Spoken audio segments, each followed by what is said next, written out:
Hey everybody, welcome to the video. Today we talk about running in the heat. You probably noticed quite a few of these videos out there, and there's nothing to say that mine's any better than the rest, and you probably get a lot of value for everybody's, because everybody's different, everyone's got a different approach to it. But there's a couple of staples that I think are really important when you run in the heat. Now in the UK today we've got 31 degrees. I was trying to hang on until later tonight before I went for a run, but it's going to be 28 degrees by 9 o'clock, and to be honest with you, going out for a run any later than that, getting home and you kind of try and figure out the evening, and that's one of the first things I'll come to. You need to plan in advance when your run is going to be. You know, most people have got a good idea of what the weather's going to look like 24 hours ahead, and so that requires then some thought about making sure you're well hydrated. So I've been at work today. I think I've hydrated pretty well, but I gave myself an additional hour before I went out the door to make sure I got some more fluid in, because you can never be too hydrated. Obviously you can overdo it, but generally speaking, you never be too hydrated, just to make sure you've got the extra amount of fluid in you before you go out, especially on an evening like this when it is so hot. I mean, mid-20s is a bit different, you start getting to 30s and you know, you can run into some trouble. So first thing to think about is that. Now in terms of hydration, when I actually go out on hot runs, which I do enjoy, I always make sure I carry a bottle with me. 40-minute long run, easy run, so it's not really going to require a huge amount of effort in terms of kind of that aerobic feel, but it will definitely be something that I notice, and I will no doubt become quite lethargic quite quickly if I don't make sure that I'm carrying with me the additional nutrients and things that I need to keep myself going. So I carry a handheld. I love a handheld. I ran both marathons with handhelds. Only recently did I actually get a vest, but up until that point it was just handhelds for me, and I was very comfortable running with them, because I feel like I can be really self-sufficient, which I do like. So this handheld here is I don't know, 500ml, something like that. Nathan one, you can get them where they are cool. I forgot what they're called now, but the kind of, what are they called? Insulated. They are insulated, so you can get the insulated ones. They're a bit more money, I think about £30 in the UK. Inside here today I've got some Tailwind. I will overlay on the screen for you the ingredients and kind of the bits and pieces in case you're not familiar with Tailwind, but most people are. Has additional electrolytes in there. I think this one has some caffeine as well. Not that I'm a big fan of caffeinated drinks, but it is what it is. So I've got a Tailwind in there in case I need it. In terms of me saying in case I need it, what I mean is I will be taking sips of it to make sure that I need it, but I've got more than I probably need for tonight's run, because it's better to have too much than too little. And I've also got myself a Spring Energy gel as well. Again, you're probably thinking 40 minutes, do you need a gel and 500ml of water? Well, again, I would rather be prepared, so I tend to make sure that I am fully covered when it comes to hydration and nutrition. And you could take 2 gels just in case, but like you say, if you get into some trouble and you need to make sure that you've got enough to get by or to get home or to see you through whilst you're waiting for someone to pick you up, you do need to make sure you're stocked up. There is no reason for people to feel like they need to be a hero on nights like this. Running in the heat without any drink, without any nutrition, just so you can post on Instagram a sweaty selfie and make it seem like you did better than you did. No one's impressed by that, and especially at times like this, no one's impressed by having to call out medical services to support you because you collapsed by the side of the road because you're being a bit of a donut. So be sensible, be safe, and make sure you are well hydrated. Now in terms of the run, I like to structure it in this way.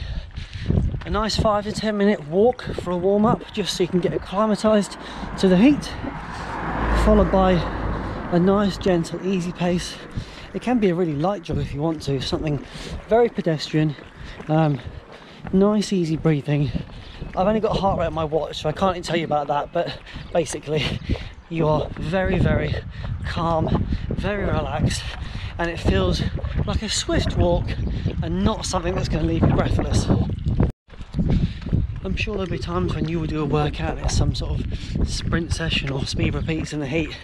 Where possible, I'll try and switch my runs around so that I got an easy run in the heat, because again, when you are dealing with this kind of weather, you don't really want to find yourself completely overcooked because you are doing a session that really lends itself to slightly nicer conditions. So where possible, keep your workouts light, keep them achievable, easy run, long run at easy pace. So right now we're just starting to move towards an easy pace, something controlled, something comfortable, and something that means that I can enjoy this experience rather than feeling like I'm going to pass out. The other thing is getting comfortable resting. If you get 10 minutes into a run and you're feeling tired, or you're just feeling like you're a little bit overwhelmed with the heat, stop, whether that's on a bench like I am now, in a bus stop, by the side of the road, on the grass, on the side of the street. Don't worry about how it makes you look. And if you are self-conscious, pretend you're tying your shoelace, pretend you're talking to your mum on the phone. But you know, don't try and be a hero, don't try and show off, because nobody needs to see that, especially online on social media. Get a little bit wrapped up. I had a quick look at Instagram. I've just taken a little break now so I can have a drink and just a little reflection on how my run's going so far, and I'm seeing the caption, "I'm dead." You know, 40 minutes in the sun doing speed repeats up a hill. You're dead. Okay, well, you know, the aim is to feel alive. That's what we're going for here. Feeling alive, feeling energized, feeling refreshed by the run. And yeah, so like I say, just take a break, take a rest, and get comfortable with being slow. Get comfortable with that idea. You want to go out and be able to run. Okay, and if it's your ambition to run each and every day, or however often you want to do, and you want to stick to a timetable, stick to a plan, then understand that when you go out for these runs on hot days, you know, add an extra minute per kilometre to whatever you're doing, because you're not achieving anything by overdoing it. You're not going to actually impact yourself positively by pushing yourself like that. But what you are going to do, if you learn to get comfortable with running in all conditions at a slower pace, is you're going to give yourself that permission to go out when it is hot, when other people can't do it because they had a bad experience last time. So you're sitting down, a bit of cool breeze, grab a drink, get refreshed, and then get moving again. So while we're here, let's talk about clothing. It's really important that you think about what you're going to be wearing when you're out on these hot days. So let's start first with the basics. Obviously you're aware with how your skin reacts to the sun.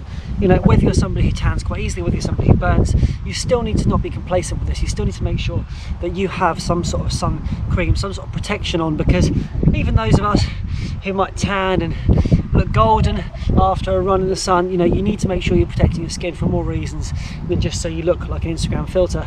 And so, you know, that's first and foremost. And then after that, I mean, I always run with a hat. Most of the times you see in my videos I'm running with a hat anyway, because I just like wearing them. This one's a Salomon XA cap, quite a soft peak on this one. You see me running the blue one before, that's got a little bit of a firmer peak, but both of those reflect the UV rays from the sun. I wish I wore my blue one actually, because you would have actually seen probably more obviously the kind of the sweat marks, because you know, I know that I sweat quite a lot, and even running here today I saw 3 or 4 runners go past me. Obviously I don't know their fitness level and I don't know how far they're going, but it was obvious they've been sweating quite heavily from the t-shirts they're wearing and the obvious kind of sweat marks, and none of them had bottles in their hands, and that's got to be replenished. You can't just wing it on these days.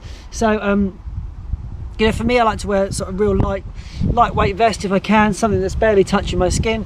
Some people do, you know, shirtless, and each their own with that. But for me, I like a nice lightweight vest. Lightweight shorts, these are Salomon shorts again. They're actually broken, but they do the trick. And you see from what I'm wearing down here, I went with what I thought was a breathable lightweight shoe. It's the Pegasus 37. I actually think I probably would have been better off with the Hoka, a little bit more breathability because they're slightly wider fit, so my feet have got more room to expand. So a slight oversight by me there, but that's something to consider.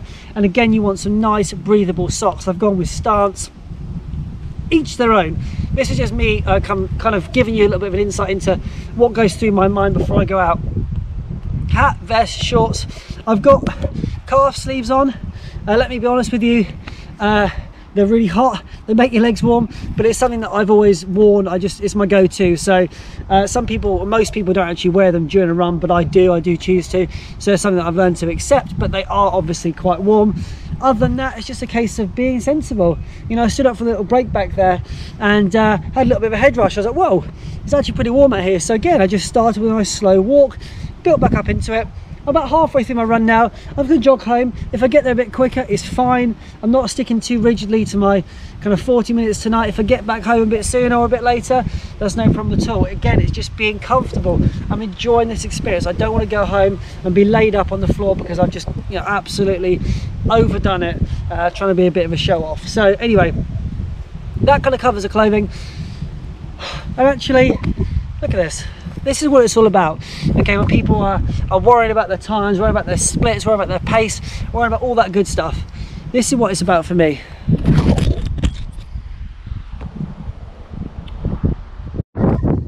So my second marathon was at the start of August, and you can see this peak going up and down, and I did all my training throughout May, June, July, and I did a number of 20 milers in the heat. I used to go out at 5:30 in the morning, take advantage of that cool breeze along by the river. Times have changed now, and it's pretty busy on the river because of people's exercise routines and things that have changed. But nevertheless, I was doing 20 miles, not very swift, like 3 hours, 2 handhelds, and just going at it. If I can, I try and find a video to stick up here of a long run that I did back then, just so you can get some insight into it. But you know, I'm pretty comfortable in the heat. But what I've learned to do is just manage it, and that's what it's about. If you're very new to it, you're not experienced it before, you've got to ease yourself into it. You can't just expect to hit the ground running and just blitz out your normal 5k pace in the heat and not pay some kind of consequence for it. Now, this kind of concludes the out on the road portion of it, and obviously if you can try and get under some cover as well, running the shade, that's pretty good. But it continues when you get home. So I'm not going to show you it because you don't need to know that kind of detail unless you really want to. I can show you afterwards, another video. But go home, get hydrated. If you've got some kind of electrolyte mix that you want to take afterwards, go for that. Have a nice hearty meal, make sure you're kind of replenished inside, all that goodness. Try not to eat too much junk because that doesn't serve anybody any good. Cold shower soon wakes you up and just brings you back to that kind of cool regulated temperature you want to be at. And yeah, then just take it easy for the evening. But the main thing I suppose is go to the toilet, have a little look down.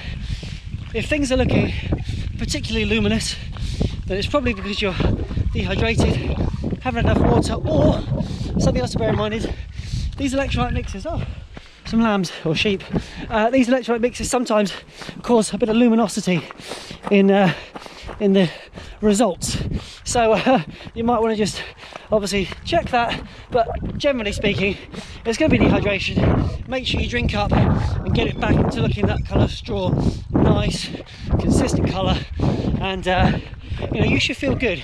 Start to feel like you're going to get a headache, start to feel things are coming on and you're feeling a bit worse aware, take note, act on it, be swift. And that's why actually on my way back I'm going to grab myself a Sprint Energy Gel. No actual need in terms of the distance to do so, but I just think let's just make sure first proper hot run out of the year, let's keep topped up, let's keep on top of things. And for the cost of like £2 for a gel, it makes sense to me to just sink it now and to give myself the additional boost so when I get home I feel like things have been properly taken care of. Anyway, hope you heard some of this because it's pretty windy. I'll see you soon.